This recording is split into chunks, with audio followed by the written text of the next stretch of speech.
Chapter 7. The Scroll. Jack put the scepter and his notebook and pencil into his pack. The Ghost Queen seemed so kind and gentle. He wasn't afraid of her at all anymore. Jack and Annie followed her deeper into the pyramid. Finally, they came to some stairs. "The stairs!" said Jack and Annie together. The Ghost Queen floated up the stairs. Jack and Annie followed. The Ghost Queen floated right through a wooden door. Jack and Annie pushed on the door. It opened slowly. They stepped into a cold, drafty room. The Ghost Queen was nowhere in sight. Dim torchlight lit the huge room. It had a very high ceiling. On one side was a pile of tables, chairs, and musical instruments.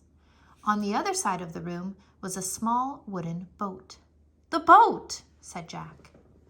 "What's it doing inside Queen Hutepi's pyramid?" asked Annie.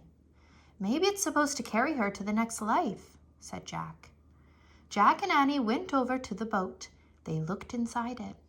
The boat was filled with many things: gold plates, painted cups, jeweled goblets, woven baskets, jewelry with blue stones, and small wooden statues. "Look," said Jack. He reached into the boat and lifted out a clay jug. "The jug," said Annie. Jack looked inside the jug. "Something's in here," he said. "What is it?" asked Annie. Jack felt inside the jug.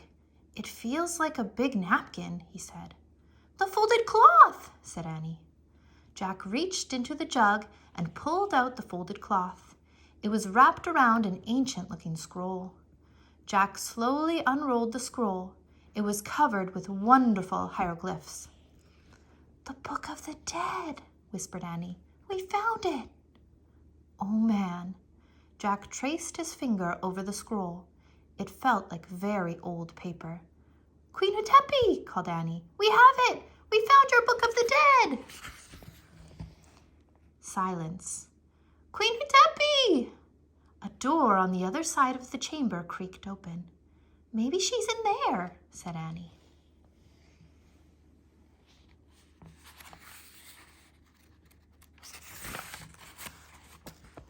Jack's heart was pounding. Cold air was coming through the open doorway. "Come on," said Annie. "Wait." "No," said Annie. "She's waited thousands of years for her book. Don't make her wait anymore." Jack put the ancient scroll into his backpack.